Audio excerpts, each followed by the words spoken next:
Good evening साथियों।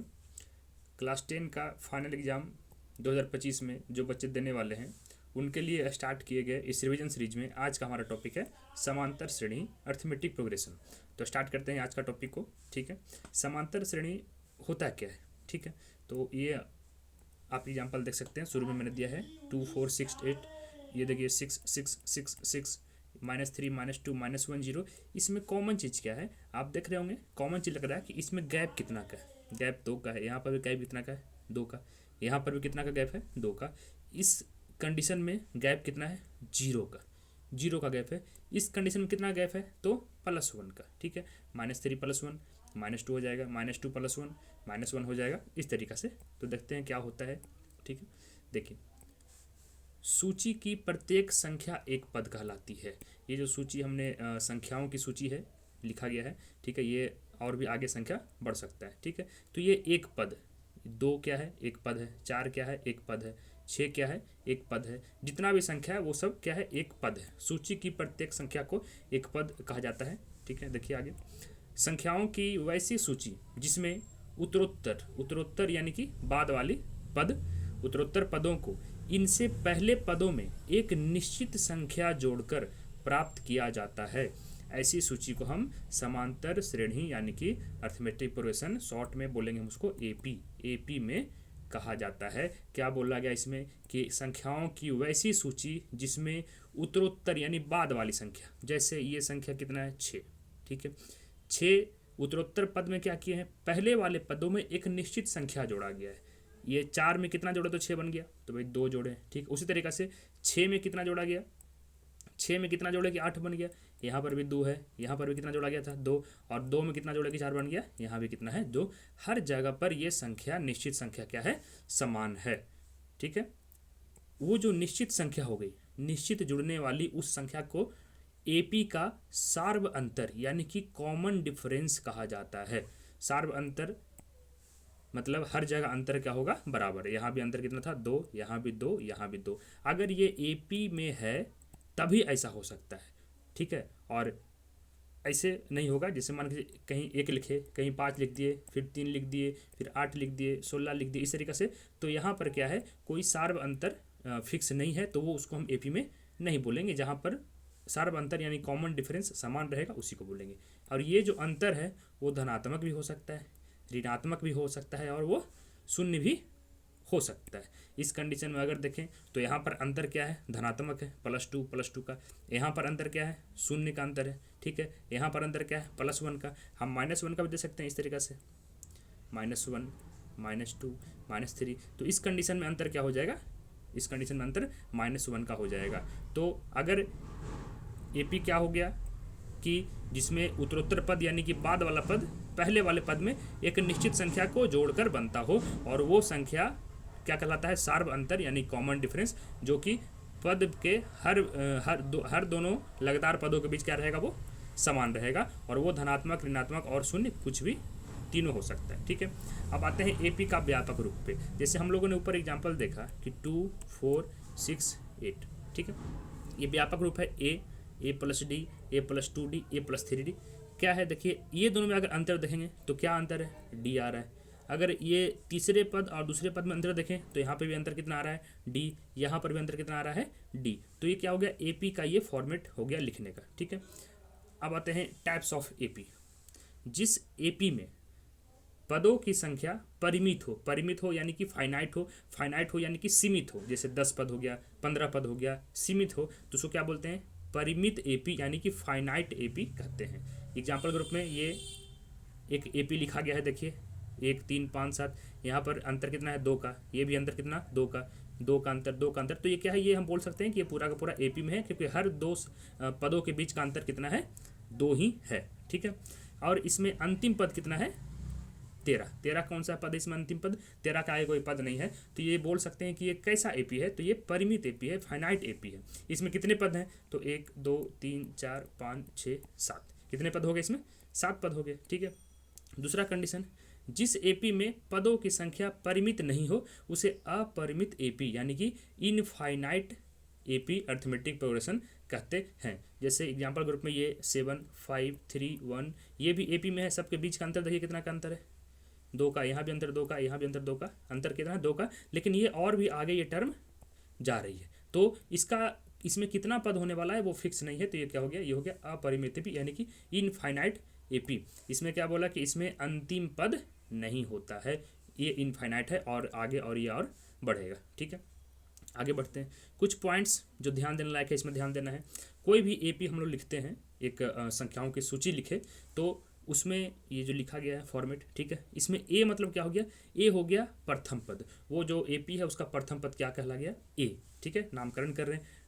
D बोलते हैं किसको, सार्व अंतर को, यानी कॉमन डिफरेंस, जो डिफरेंस था, जैसे बीच के बीच में यहाँ पर कहीं, जैसे ये एग्जांपल है 13 और 10 के बीच में कितना का डिफरेंस है, 3 का, तो ये यहाँ पर सार्व अंतर क्या हो जाएगा, 3 हो जाएगा, 3 हो जाएगा। ठीक है, फिर ए एन मतलब एनवा पद, जैसे एक एपी में यहाँ पर है, इसमें ये एक पद है, ये है एक संख्या, कितना है, एक, तो बोलेगा कौन सा पद है, तो ये देखिए 1 2 3 4 पाँचवा पद है, तो उसको लिखेंगे ए और ये 5, A5 कहने का मतलब हो गया ये पाँचवा पद, तो वही लिख रहा है ए एन यानी कि एनवा पद। 10 पद होगा तो ए 10 हो जाएगा। ठीक है, आगे देखते हैं।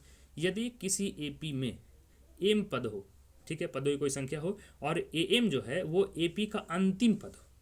अभी हम लोगों ने देखा कि परिमित अगर एपी रहता है तो परिमित एपी में क्या होता है, पदों की संख्या फिक्स रहती है, तो फिक्स रहेगा तो कोई ना कोई तो अंतिम पद होगा ना, तो वो अंतिम पद को निरूपित करता है कौन, ए एम। यदि उसमें पदों की संख्या वो अगर अंतिम पद है तो ए एम बोलिए या फिर उसको ए एन जो भी बोल दीजिए, तो उस अंतिम पद को हम लोग एन से भी डिनोट कर सकते हैं, एल से डिनोट कर सकते हैं। एल क्या हो गया, अंतिम पद या फिर लास्ट टर्म। ठीक है, अब आते हैं इसको डी। हम लोगों ने ऊपर देखा डी क्या होता है, डी सार्व अंतर है, कॉमन डिफरेंस है। तो डी निकालने का फॉर्मूला, सार्व अंतर, देखिए अंतर शब्द जो है वो ध्यान देना है। देखिए ये बोलेंगे 13 और 10 में अंतर कितना है, तो बोलेंगे अंतर 3 का है। ये 7 और 4 में अंतर कितना है, 3 का, तो अंतर मतलब घटाव नहीं समझ लेना, क्योंकि 7 - 4 अगर लिखते हैं तो ये 3 हो जाता है, लेकिन अगर इसी को उल्टा कर दें 4 - 7 तो क्या हो जाता है, ये -3 हो जाता है, तो अंतर 3 हो रहा है। ठीक है, लेकिन ये उसको अंतर कहने का मतलब माइनस नहीं समझ लेना है। ठीक है, वो दोनों में डिफरेंस होता है। ठीक है, अब अगर हम लोग डी इसमें निकालते हैं, किस तरीका से निकालेंगे, तो हमेशा दूसरे पद में से पहला पद घटाएंगे। ठीक है, उसके पहले वाले पद, जैसे यहाँ A2 - A1 यानी कि दूसरा में से पहला घटा देंगे तो हमारे पास डिफरेंस निकल जाएगा। नहीं तो तीसरा में से दूसरा घटा दे, चौथा पद में से तीसरा पद घटा दे, पाँचवा पद में से चौथा पद घटा दे, छठा पद में से पाँचवा पद, कोई भी 2 लगातार पदों की संख्या है, बाद वाले से पहले वाले को घटाना है। ठीक है, 10 अगर चाहते हैं 10 वाले का, तो अगर हम ऐसा लिख देंगे A10 - A9 यानी कि 10वां पद माइनस 9वां पद, तो क्या हो जाएगा, वो भी डिफरेंस हमारे पास निकल जाएगा। ठीक है, अब AN क्या हो गया, हम लोग अभी देखे ऊपर AN मतलब एनवा पद, अगर 10वां पद निकालना है तो क्या लिखेंगे A10। तो 10वां ये AN निकालने का फॉर्मूला, ये देखिए फॉर्मूला यहाँ पर से आया कैसे। ठीक है, हम लोग अभी लिख रहे थे एक रूप में, तो A था, दूसरा पद A+D था, तीसरा पद A+2D था, चौथा पद A+3D था, इस तरीके से आगे बढ़ रहा था। तो ये दूसरा पद में कितना डी है, 1 डी, तीसरा पद में 2 डी, डिफरेंस जो है ये चौथा पद में 3 डी। तो अगर हम इस तरीके से देखें, तो अगर हमको ए एन पद निकालना है, एनवा पद निकालना है, तो A+N-1 इंटू डी। एग्जाम्पल के लिए अगर हमको 10वां पद निकालना है तो क्या हो जाएगा, A+10 में से 1 माइनस कर दो 9D, ये क्या हो गया मेरे पास 10वां पद हो गया। ठीक है, तो ये हमारे पास एक फार्मूला है पद निकालने का कि कौन सा पद हमको निकालना है। ठीक है, तो एग्जांपल से समझते हैं इस चीज़ को। यहाँ पर ये है एग्जांपल हमारे पास 13, 10, 7, 4, 1 और -2, इसका कौन सा पद जो है वो -17 है, ये एग्जांपल में दिया गया है। ठीक है, एग्जांपल मतलब हम लोग कुछ क्वेश्चन इसमें 1-2 सॉल्व करेंगे जो कि एपी के सीखे गए, जो हम लोग सीख चुके हैं, उसको क्वेश्चन को कितना तरीका से घुमा सकता है, तो उसी में कुछ टाइप हम लोग यहाँ पर देख रहे हैं। हम लोग सिंपल देख लिए कि ए क्या है, डी क्या है, एन क्या है, लेकिन अब यहाँ पर क्या बोल रहा है कि आपको ऑलरेडी दिया गया है कि ये -17 जो है वो इस एपी का एक पद है, लेकिन कौन सा पद है वो नहीं पता, तो हमको वो पता करना है। तो सॉल्व करते हैं। देखिए सबसे पहले हम लोग मैथ्स बनाते हैं, तो पहले हम जानकारी को लिखते हैं कि क्या जानकारी मेरे पास उपलब्ध है। ठीक है, तो सबसे पहले ए, यानी कि ए मतलब क्या हो गया, प्रथम पद 13 दिया गया है। ठीक है, डी सार्व अंतर, अभी बोले कैसे निकालना है सार्व अंतर, तो दूसरे वाले में से पहले पद को घटा करके, तो 10 में से 13 घटा दिए तो क्या हो गया -3, ये हो गया हमारे पास डी। ए एन यानी कि -17 ये दिया हुआ है कि कौन सा पद है, एनवा पद कौन सा है -17, तो वही हमको निकालना है एन का वैल्यू कि -17 जो है कौन सा पद है। तो हम लोग देखिए इस फार्मूला का इस्तेमाल करके देखते हैं बनता है कि नहीं बनता है। तो तो ए एन बराबर क्या हो गया, A plus N minus one into D, हम लोग फार्मूला से यूज किए। ए एन का वैल्यू मेरे पास दिया गया है, ए का वैल्यू पता है, डी का वैल्यू पता है। तो कोई भी फार्मूला में जितना भी वैल्यू है, सिर्फ उसमें अगर एक वैल्यू गायब रहता है तो हम उसका मान निकाल सकते हैं। तो यहाँ पर भी इसका मान निकल जाएगा, वैल्यू पुट कर दिए। ए एन का मान -17, ए हो गया 13, n minus one into d हो गया -3। हम लोग यहाँ पर ये सारा जानकारी लिखा गया है, ठीक है। अब इसको अगर सॉल्व करते हैं तो यहाँ से हमारे पास एन का मान कितना आ गया, 11, यानी कि ये जो हमारे पास ऊपर ए पी था, इस ए पी का ये जो -17 है, कितना पद है, 11वां पद है। कितना पद है, 11वां। देखिए ये 1 2 3 4 5 6 पद तो लिखा गया है। हम लोग अगर 7वां पद लिखे तो क्या हो जाएगा, गैप कितना का था, -3 का, तो -2 के बाद क्या हो जाएगा, -5, ये 7वां पद। फिर -8 ये हो जाएगा 8वां पद, -11 9वां, -14 10वां, और फिर -17 हो जाएगा 11वां। तो यही -17 11वां पद था। ये हो गया बनाने का तरीका कि हम लोग फार्मूला पे किस तरीका से इसको बना सकते हैं, ठीक है। आगे देते हैं एग्जाम्पल उसी का कुछ, ठीक है। इसमें क्या है, बोला गया है कि यदि किसी एपी का, उस एपी को निर्धारित करना है जिसका 5वां पद 8 है और 9वां पद 16 है। देखिए भाई, अब 5वां पद दिया गया यानी कि A5 दिया गया है, 9वां पद दिया गया यानी AN दिया गया है। हमको क्या करना है, पूरा एपी को ही बताना है। तो एपी को बताने के लिए हमारे पास दो चीज़ जरूरी है कि पहला पद हमारे पास होना चाहिए और अंतर मेरे पास होना चाहिए कि सार्व अंतर क्या है। ये दो को पता रहेगा तब ना। अब ये दोनों का दोनों मेरे पास जानकारी में नहीं है। अब डी हम कैसे निकालते हैं, तो बाद वाले पद को पहले वाले पद से घटाकर, ठीक है। मतलब अगर ये 9वां पद है तो अगर हम लोग ऐसे कर दें A9 माइनस A8 तो निकल जाता, लेकिन यहाँ पर A8 तो दिया गया है नहीं, A5 दिया गया है। तो अगर 5 दिया गया है तो हमारे पास अगर 6 का जानकारी होगा तब डी निकल जाएगा, या फिर 4 का जानकारी होगा तब डी निकल जाएगा। मतलब डी निकालने का भी यहाँ पर कोई जरिया मेरे पास नहीं है और ए निकालने का भी कोई जरिया मेरे पास नहीं, ठीक है। इसको हम लोग पहले तो सॉल्व करते हैं एक मेथड से, हम लोग ऑलरेडी पहले पढ़ चुके हैं सॉल्व करने के लिए 2 चर वाला रैखिक समीकरण को, ठीक है। पहले उस कंडीशन में तो A5, पहले इस पे आते हैं। A5 यानी कि 5वां पद, ठीक है। 5वां पद भाई, अगर 5वां पद है तो क्या हो जाएगा फार्मूला, A प्लस 4D होगा। बोले थे कि एक यहाँ पर कम कर देना है, A प्लस 4D हो जाएगा, ठीक है। ये दिया गया है 8, ठीक है। 9वां पद क्या हो जाएगा, A प्लस 8D, ये कितना दिया गया है 16। अब समीकरण 1 माइनस समीकरण 2 हम लोग पहले सीख चुके हैं इसको, ठीक है। सॉल्व करते हैं तो यहाँ देखिए माइनस होगा, ए खत्म हो जाएगा, मेरे पास क्या हो जाएगा, ये -4D बराबर -8। यहाँ से डी का वैल्यू क्या निकल गया, 2। अब डी का वैल्यू निकल गया तो अगर डी का वैल्यू हम लोग रख देते हैं समीकरण 1 में या फिर 2 में कहीं पर भी, तो वहाँ से ए का मान निकल जाएगा और ए का मान क्या निकल जाएगा हमारे पास, 0। क्या निकल गया, 0। अब हमारे पास डी का वैल्यू भी मिल चुका है, ए का वैल्यू भी मिल चुका है, तब तो हम लोग ए पी लिख सकते हैं ना। शुरुआत कहाँ से होगा, 0 से। डी कितना है, 2, तो 2 बढ़ा दो, फिर 4 6 8 10, इस तरीके से ये क्या हो गया, पूरा का पूरा ए पी तैयार हो गया। देखिए 8 मेरे पास 5वां पद और 16 मेरे पास 9वां पद, ये तैयार हो गया, ठीक तरीका। तो जो प्रीवियस नॉलेज है उसका इस्तेमाल होगा और क्वेश्चन को इस तरीके से घुमा सकता है, ठीक है। देखिए एक और एग्जांपल लिया हमने, वैसे ही क्या है इसमें, 3 अंकों की कितनी संख्याएं, 3 अंकों की कितनी ऐसी संख्याएं हैं जो 5 से विभाज्य हो सकती है। ये क्वेश्चन एपी का है, ठीक है। एपी के फॉर्म में इसको लेकर आएंगे, कैसे लेके आना है, 3 अंक वाली संख्या। तो भाई पता है 3 अंक का सबसे छोटा संख्या कौन होता है, 100, और 3 अंक का सबसे बड़ा संख्या क्या होता है, 999। हमसे पूछा गया है कि इसके बीच में यहाँ से लेके यहाँ तक कितनी ऐसी संख्याएं हैं जो 5 से विभाज्य होगी। तो ट्राई करेंगे, पहले देखो 100 तो 5 से विभाज्य हो जाता है, पूरा पूरा भाग लग जाएगा। इसका मतलब पहली संख्या हमारे पास क्या होने वाली है, 100 होने वाली है। और अंतिम संख्या क्या होगी, ये 999 है, तो क्या 999 5 से भाग लगता है, नहीं, पूरा पूरा नहीं लग पाता है। तो इससे हम आगे बढ़ेंगे नहीं, आगे बढ़ेंगे तो इसके आगे बढ़ेंगे तो वो 4 अंकों वाली संख्या हो जाएगी। तो हमें आगे नहीं बढ़ना है, इसके पीछे जाना है। तो इसके पीछे आएंगे तो 995, 5 से भाग देने का रूल पता होगा कि किसी भी संख्या के लास्ट में अगर 0 हो या फिर 5 हो तो वो 5 से भाग लगता है। तो यहाँ पर 995 जो है ये 5 से भाग लगेगा। 3 अंकों वाली ये अंतिम संख्या होगी जो 5 से विभाज्य हो जाएगी, ठीक है। 2 जानकारी हमारे पास हो गया। अब आते हैं, ये तो हमारे पास मिल गया, पहले प्रथम पद क्या हो गया 100। डी कितना हो जाएगा 5, क्यों, क्योंकि हम 5 से भाग दे रहे हैं तो 5 10 15 20, 5 का एफ होगा ना। तो डिफरेंस कितना हो गया, डी कितना हो गया, डी हो गया 5। और ए एन जो हमारे पास ये 995 दिया गया है, ठीक है। हमको क्या पता करना है कि कितनी संख्याएं हैं जो 5 से विभाज्य है। तो पहला संख्या ये है और अंतिम संख्या क्या हो गया 995, इसको अंतिम भी बोल सकते हैं इस हिसाब से, ठीक है। तो इसी के बीच में बताना है ना। मतलब अगर हम लोग ऐसा लिखें 100, उसके बाद कौन सा आएगा 100 के बाद 105, फिर आएगा 110, उस तरीके से बढ़ते बढ़ते कहाँ पहुँच गया 995। तो हमको ये बताना है कि कितना पद इसमें है। तो भाई ये पहला पद है, दूसरा पद है, तीसरा पद है, उसी तरीके से ये भी तो पद होगा। अब कितना पद है जो नहीं पता तो उसी को हम क्या ले लिए, चलो ये ए एन है। अगर हम एन का मान निकाल ले तो मेरे पास निकल जाएगा कितना पद है जो, तो उसी को फिर हम इस फार्मूला पर सेट कर देंगे। ए एन बराबर A plus one minus N minus one into D. A N का मान है कितना 995 रखेंगे, ए का वैल्यू पता है 100 है, डी 5 है, एन हमको निकालना है। तो यहाँ से इसको सॉल्व किए तो एन का मान कितना आ गया हमारे पास 180। इसका मतलब 3 अंकों वाली टोटल 180 ऐसी संख्याएं हैं जो 3 से पूरा पूरा विभाजित हो सकती है, 3 से पूरा पूरा भाग लग सकता है। ठीक है, ये क्वेश्चन घुमाने का तरीका हो गया। ये जो क्वेश्चन दोनों का दोनों जो क्वेश्चन हुआ ये एपी के आधार पर ही बनेगा। ठीक है, ये पहले का क्वेश्चन है, ये भी किस पे बनेगा एपी पे।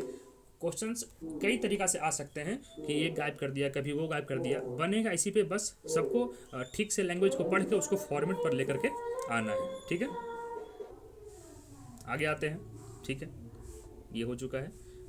ठीक है, नेक्स्ट पॉइंट ये एपी के पदों का योग। ठीक है, अभी हम लोग पढ़े कि एपी हुआ क्या, तो चलो इस तरीके से फॉर्म में तो लिख दिए एपी को। ठीक है, लेकिन अब क्या कर रहा है एपी के पदों का योग, मतलब इसमें अब पदों का योग हम लोग पढ़े कि 2 तरह का एपी होता है। एक परिमित हो गया यानी कि फाइनाइट जिसमें कि संख्या फिक्स हो कितना होने वाला है, और एक हो गया हमारे पास अपरिमित जिसमें पता नहीं कितना संख्या है। तो सीधी सी बात है, हम लोग जोड़ किसका निकालेंगे, परिमित का निकालेंगे जिसमें संख्या फिक्स रहेगा उसी का ना। अपरिमित का तो पता ही नहीं। ठीक है, तो हम लोग परिमित का ही निकालेंगे यहाँ पर। ठीक है, ये एग्जाम्पल लिया हमने, संख्या अरेंज किया 1 2 3 4 5 6 कहाँ तक 50 तक। तो हमसे ये क्या बोला जाएगा यहाँ पर कि इन संख्याओं का योग बताना है। ठीक है, तो हम लोग पहले बेसिक तरीका से आते हैं कि योग आखिर हम लोग निकालते कैसे। ठीक है, तो एस मतलब सम हो गया, जोड़ हो गया, योग, इसलिए हम एस, ये जो संख्या है हमारे पास, हम मान लिए कि इन पदों का योग जो है क्या होगा एस, तो हम एस बराबर लिख दिए 1 + 2 + 3, ये कहाँ तक हो जाएगा 50 तक। ठीक है, पुनः फिर से हम इसी को लिखें एस बराबर, बस इसमें संख्या उल्टा कर दी है 50 + 49 + 48, इस तरीके से। देखो भाई आप पढ़ चुके होंगे, पहले क्लास 6 में ही पढ़ने के लिए मिला होगा कि 2 + 5 हम लोग क्या करते हैं, इसको उल्टा भी लिख सकते हैं 5 + 2। क्यों, मान तो दोनों का सेम ही हो जाएगा। ठीक है, ये घटाव में नहीं होता है, लेकिन जोड़ में और गुना में ये चीज़ होता है कि 2 × 5, इसको हम 5 × 2 भी लिख सकते हैं। तो सेम वही काम हम लोगों ने यहाँ पर किया। यहाँ पर एक बार हमने संख्या को सीधा सीधा लिखा और दूसरी बार हमने उसी संख्या को उल्टा लिख दिया, क्योंकि दोनों में कुछ अंतर तो होने वाला है नहीं। ठीक है, अब क्या करते हैं, दोनों को हम जोड़ देते हैं। तो ये एस + एस क्या हो जाएगा, जोड़ दिए यहाँ पर। तो एस का मान ये और ये दूसरे वाले एस का मान ये, हम दोनों को लिखे, एस और एस कितना हो गया 2s। अब इसको जोड़ेंगे। ठीक है, तो अलग नहीं जोड़ना भाई कि 1 से लेकर 50 तक जोड़ना है, वही तो हमको सीखना है। तो हम लोग क्या करेंगे, आराम से जोड़ते हैं। देखिए इसमें पहला पद कितना है 50, इसमें पहला पद कितना है 1, जोड़ देंगे तो क्या हो जाएगा 1 + 50। इसमें दूसरा पद 2, इसमें दूसरा पद 49, 2 + 49, फिर 3 और यहाँ कितना 48, तो 3 + 48। उस तरीके से बढ़ते बढ़ते जाएंगे तो लास्ट में क्या आ जाएगा, इसमें लास्ट संख्या कितना है 50, इसमें लास्ट संख्या कितना है 1, तो 50 + 1। ठीक है, 2s क्या हो जाएगा, देखिए 50 + 1 हो गया 51, 49 + 2 51, 48 + 3 51। इस तरीके से सब जो जोड़ेंगे ना, सब का मान कितना आ जाएगा 51। अब कितना बार ये जुड़ा, क्योंकि संख्या हमारे पास 50 था तो 50 बार जुड़ा। कितना बार जुड़ा 50 बार। तो हम लोग ऑलरेडी जानते हैं टेबल निकालने के लिए कि अगर जिससे हम लोग को टेबल पढ़ते हैं 12 × 5 यानी 12 × 5 = 60 पढ़ते हैं ना, तो 12 को 5 से गुना कर दो, चाहे फिर 12 को क्या करो 5 बार जोड़ दो, मान कितना आने वाला है बराबर आने वाला है। तो यही बात यहाँ पर कि 50 बार 51 आया है, तो इसका मान क्या निकालेंगे हम, सीधा क्या करेंगे 51 को 50 बार 50 से सीधा क्या कर देंगे गुना कर देंगे। तो 2s बराबर क्या हो गया 50 × 51, इसका मान क्या आ गया हमारे पास 1275। ठीक है, ये हमने एक सिंपल तरीका अपनाया एपी को जोड़ने का कि हम लोग कैसा जोड़ सकते हैं। लेकिन अब इसी के लिए फॉर्मूला, ठीक है, अगर ये फार्मूला पे हम उसको सेट करें, इसी योग को निकालने के लिए ये फार्मूला, ठीक है, क्या s बराबर n-2 इंटू ये 2a + n-1 इंटू डी।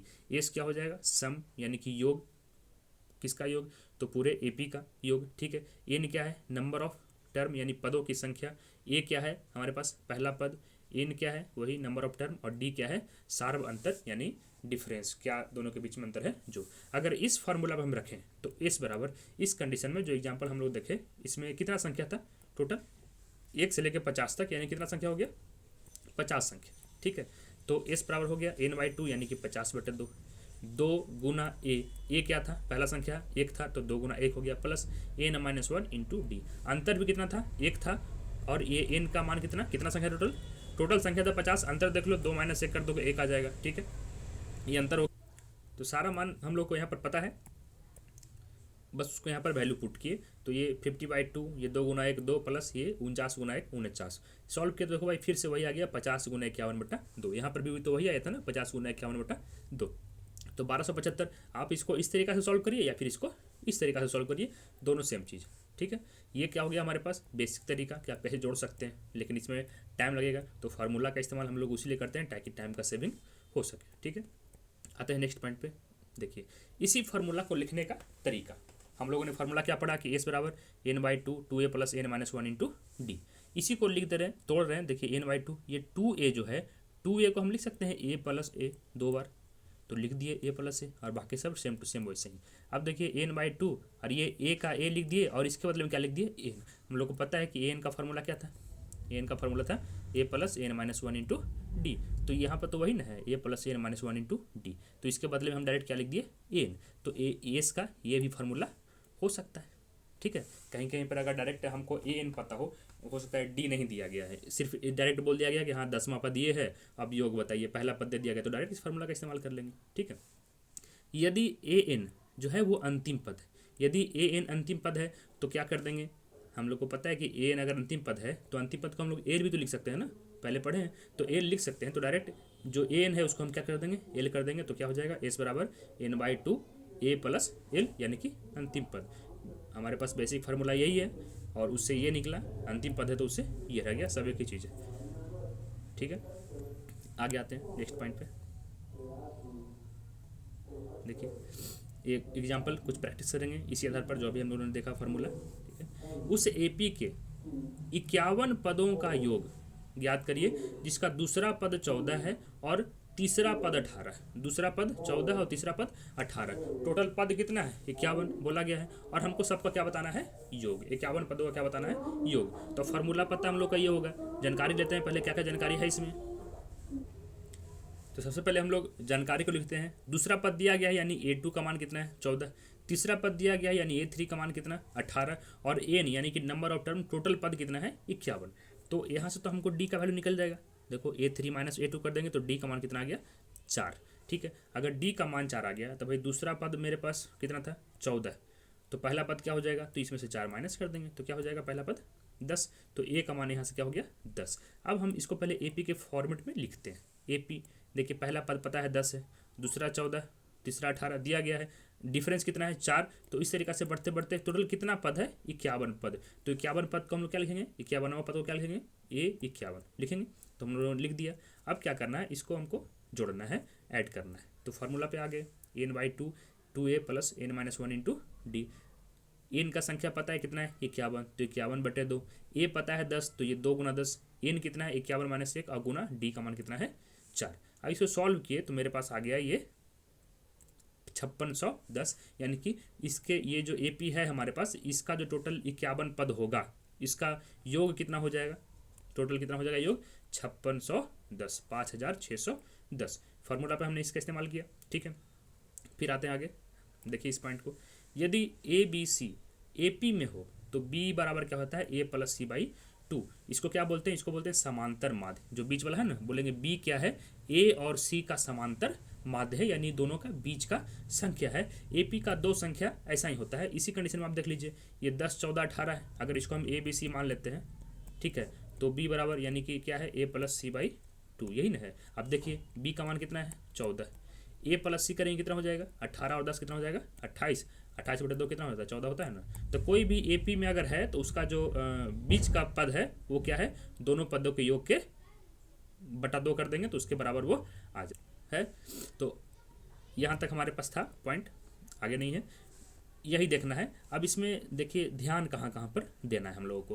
पहली बात कि जो स्टार्टिंग का जानकारी हम लोग यहाँ से जो ली है, इसमें किसी टर्म को भूलना नहीं है। ये जो टर्म सबको बताया गया किसका क्या नाम है, इस टर्म को बिल्कुल अच्छे से याद रखना है, और क्वेश्चन आ जाए किसी भी तरीका से। ये हमने कुछ क्वेश्चन ही लिखा है, हो सकता है क्वेश्चन का घुमाने का तरीका और भी आ जाएगा। जो एग्जामिनर है तो क्वेश्चन सेट कर रहे हैं, किसी भी तरीका से सेट कर सकते हैं। तो क्वेश्चन के लैंग्वेज को समझकर उसको एपी के फॉर्मेट में पहले हमको बनाना है। जो जानकारी नहीं है वो जानकारी प्राप्त करना है, उसके बाद आगे सॉल्व करना है। और ये जो क्वेश्चन है क्वेश्चन नंबर 2, यहाँ पर हम लोग को देखो दो चर वाले रैखिक समीकरण युग्म ऑलरेडी हम लोग पढ़े थे, उसी का इस्तेमाल यहाँ पर कर रहा है। तो ऐसा भी क्वेश्चन बन सकता है, इसलिए उसके बाद का ये टॉपिक है। ये पूरा का पूरा बीजगणित अलजेब्रा में ही आ रहा है, ठीक है।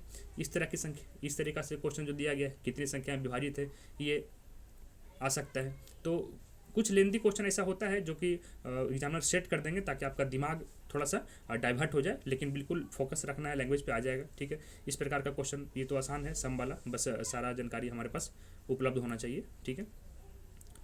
फार्मूला को बिल्कुल भाई ध्यान रखना है, फार्मूला ध्यान रहेगा तो हो जाएगा।